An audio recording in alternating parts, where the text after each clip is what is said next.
अस्सलाम वालेकुम दोस्तों, ऐसे अच्छे वीडियोस के लिए रोहुरा चैनल को सब्सक्राइब कीजिए। एक नाम जिसने एक पूरी कौम की बुनियाद रख दी, एक शख्स जिसकी जिंदगी आजमाइशों और अल्लाह के वादों की एक ऐसी दास्तान है जो आज भी लाखों लोगों को मुतासिर करती है। आज हम हज़रत याकूब अलैहिस्सलाम के उसी सफ़र का जायज़ा ले रहे हैं। तो कहानी के मरकज में एक सवाल है, क्या वाकई एक नाम एक पूरी कौम की शनाख्त बन सकता है? आइए इस राज से पर्दा उठाते हैं। और जवाब है जी हां, ये नाम है इज़राइल। ये इब्रानी ज़बान का लफ्ज़ है जिसका मतलब है अल्लाह का बंदा। ये दरअसल हज़रत याकूब अलैहिस्सलाम का लक़ब था और इसी नाम से उनकी औलाद यानी बनी इसराइल दुनिया भर में पहचानी गई। तो चलिए इस कहानी को बिल्कुल शुरू से शुरू करते हैं, हज़रत याकूब अलैहिस्सलाम के ख़ानदानी पस मंज़र से और उनकी ज़िंदगी की उस पहली कशमकश से जिसने उनके सफ़र का रुख मुतय्यन किया। हज़रत याकूब अलैहिस्सलाम का नसब इंतहाई बुलंद है। आप हज़रत इसहाक़ अलैहिस्सलाम के बेटे और खलीलुल्लाह हज़रत इब्राहीम अलैहिस्सलाम के पोते थे। और दिलचस्प बात यह है कि आपकी पैदाइश की खुशखबरी आपके वालिद हज़रत इसहाक़ की बशारत के साथ ही दे दी गई थी। हज़रत याकूब अलैहिस्सलाम के एक बड़े भाई भी थे जिनका नाम ईसू था। वो एक माहिर शिकारी थे और अपने वालिद के बहुत लाडले थे। लेकिन हज़रत इसहाक़ अलैहिस्सलाम दिल में ये बात जानते थे कि अल्लाह ने नबूवत के सिलसिले को आगे बढ़ाने के लिए हज़रत याकूब अलैहिस्सलाम को चुना है। और बस इसी इलाही इंतखाब ने दोनों भाइयों के दरमियान एक गहरी कशमकश की बुनियाद रख दी। ये तनाज़ा इस वक्त उरूज पर पहुंचा जब वालिद ने शिकार का गोश्त खाने की ख्वाहिश जाहिर की। वालिदा के मशवरे पर हज़रत याकूब अलैहिस्सलाम ने जल्दी से खाना तैयार करके वालिद को पेश कर दिया और उनसे एक ख़ास दुआ हासिल कर ली। जब ईसू शिकार से वापस आए और उन्हें सारी बात मालूम हुई तो वो गुस्से से आग बगोला हो गए और अपने ही भाई के जानी दुश्मन बन गए। खतरे को भांपते हुए वालिदा ने हज़रत याकूब अलैहिस्सलाम को फ़ौरन वहाँ से अपने मामू के पास हरान चले जाने का मशवरा दिया। भाई के गुस्से से बचने के लिए हज़रत याकूब को अपना घर बार छोड़ना पड़ा और यहीं से उनकी ज़िंदगी के एक बिल्कुल नए बाब का आगाज़ हुआ। एक अनजान सफ़र, एक इलाही मुलाकात और हरान में एक नई ज़िंदगी की शुरुआत। तो अपने भाई की नाराज़गी की वजह से हज़रत याकूब अलैहिस्सलाम ने हरान की तरफ अपना सफ़र शुरू किया।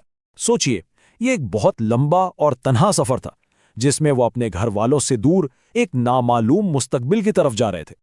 इसी सफ़र के दौरान एक रात हज़रत याकूब ने एक पत्थर पर सर रखकर आराम किया और फिर उन्होंने एक गैर मामूली ख्वाब देखा। उन्होंने देखा कि आसमान से ज़मीन तक एक सीढ़ी लगी है जिस पर फरिश्ते चढ़ और उतर रहे हैं। और फिर अल्लाह ने उनसे बराह रास्त कलाम किया और एक अजीम वादा फरमाया। जब हज़रत याकूब ख्वाब से बेदार हुए तो उनका दिल खुशी और शुक्र से भरा हुआ था। आपने फ़ौरन अल्लाह से यह अहद किया कि अगर वो सलामती से वापस लौटे तो इसी जगह पर जहां उन्होंने ये ख्वाब देखा था अल्लाह की इबादत के लिए एक घर तामीर करेंगे। निशानी के तौर पर आपने उस पत्थर पर तेल लगाया जिसे उन्होंने तकिया बनाया था। हैरान पहुंचकर हज़रत याकूब को अपनी कज़न राहेल से मोहब्बत हो गई, लेकिन इनके मामू लाबन ने एक बहुत मुश्किल शर्त रखी। राहेल से शादी करनी है तो 7 साल तक उनके लिए काम करना होगा। 7 साल की मेहनत के बाद उन्हें धोखा दिया गया और उनकी शादी राहेल की बड़ी बहन लिया से कर दी गई। राहेल को पाने के लिए उन्हें मजीद 7 साल काम करना पड़ा। यूं उन्होंने अपनी जिंदगी के 20 साल अपने मामू के घर गुजार दी। अब कहानी अपने पहले क्लाइमैक्स पर पहुंचती है। 20 साल का लंबा अरसा गुजर चुका है और अब वक्त है वतन वापसी का। यह सफ़र खतरात से भरा था और दिल में अपने बिछड़े हुए भाई से मुकाबले का खौफ था। हैरान में 20 साल गुजारने के बाद अल्लाह की तरफ से हज़रत याकूब अलैहिस्सलाम को हुक्म मिला कि वो अपने वतन वापस लौट जाएं। ये उनका ज़ाती फैसला नहीं था, बल्कि ये एक इलाही हुक्म था जिसकी उन्होंने फ़ौरन तामील की। लेकिन जैसे ही आप अपने भाई के इलाके के करीब पहुंचे, आपको एक खबर मिली जिसने आपको हिलाकर रख दिया। खबर ये थी कि आपके भाई ईसू 400 आदमियों का एक लश्कर लेकर आपसे मिलने आ रहे हैं। ये तादाद किसी इस्तकबाल के लिए नहीं थी, ये एक बहुत बड़े खतरे की घंटी थी और हज़रत याकूब अलैहिस्सलाम शदीद खौफज़दा हो। इस शदीद खौफ और परेशानी के आलम में अल्लाह की मदद फरिश्तों की सूरत में नाजिल हुई। फरिश्तों ने हज़रत याकूब को तसल्ली दी और कहा, परेशान न हो, अल्लाह आपके साथ है। इस इलाही पैगाम ने उन्हें अपने भाई का सामना करने की हिम्मत बख्शी। लेकिन जब दोनों भाई आमने सामने आए तो मंजर बिल्कुल मुख्तलिफ था। 20 साल की इस तवील जुदाई ने ईसू के दिल से भी नफरत को मिटा दिया था। वहां लड़ाई नहीं हुई, वहां आंसू थे। दोनों भाई एक दूसरे से गले मिलकर रोए और तमाम पुरानी रंजिशें खत्म हो गईं।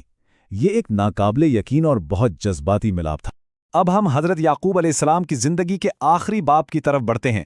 یہ باب ان کے وعدوں کی تکمیل اور ایک عظیم پیغمبر کے طور پر ان کی میراث پر مرکوز ہے۔ تو وطن واپسی پر حضرت یعقوب نے سب سے پہلے اپنا وہ عہد پورا کیا جو انہوں نے سفر کے دوران اللہ سے کیا تھا، لیکن ان کی آزمائشیں ابھی ختم نہیں ہوئی تھیں۔ اس کے بعد انہیں اپنے سب سے پیارے بیٹے یوسف علیہ السلام کی جدائی کا 40 سالہ طویل غم سہنا پڑا، اور آخرکار برسوں بعد مصر میں ان سے دوبارہ ملاقات ہوئی۔ وطن واپس آ کر حضرت یعقوب نے اپنا وعدہ پورا کیا۔ انہوں نے وہ زمین خریدی اور وہیں ایک عبادت گاہ تعمیر کی جہاں انہوں نے وہ عظیم خواب دیکھا تھا، اور یہی جگہ آج بیت المقدس کے نام سے جانی جاتی ہے۔ لیکن ان کی خوشیوں کو نظر لگ گئی۔ ان کی محبوب بیوی راہیل کا انتقال ہو گیا، اور پھر انہیں اپنے بیٹے یوسف کی 40 سالہ جدائی کا وہ ناقابل برداشت غم سہنا پڑا، جس کے رونے سے ان کی بینائی تک چلی گئی، اور اسی غم نے آخرکار انہیں مصر پہنچا دیا۔ اور پھر جب ان کی زندگی کا سفر اپنے اختتام کو پہنچا تو انہوں نے اپنے تمام بیٹوں کو اپنے پاس جمع کیا اور ان سے اپنی زندگی کا سب سے اہم سوال پوچھا۔ یہ سوال کسی جائیداد یا دولت کے بارے میں نہیں تھا، بلکہ ان کے ایمان کے بارے میں تھا۔ ان کے بیٹوں نے ایک زبان ہو کر جواب دیا کہ وہ اسی ایک خدا کی عبادت کریں گے جس کی عبادت ان کے آبا و اجداد ابراہیم، اسماعیل اور اسحاق علیہ السلام کرتے تھے۔ حضرت یعقوب کی سب سے بڑی میراث کوئی زمین یا دولت نہیں تھی، بلکہ وہ تھا ایک ایمان، ایک روحانی ورثہ جو آج بھی بنی اسرائیل کی شناخت کی بنیاد ہے۔ اور یہ ایک ایسا سوال ہے جو آج بھی ہر نسل کے لیے گونجتا ہے: ہم اپنے پیچھے کیا چھوڑ کر جائیں گے؟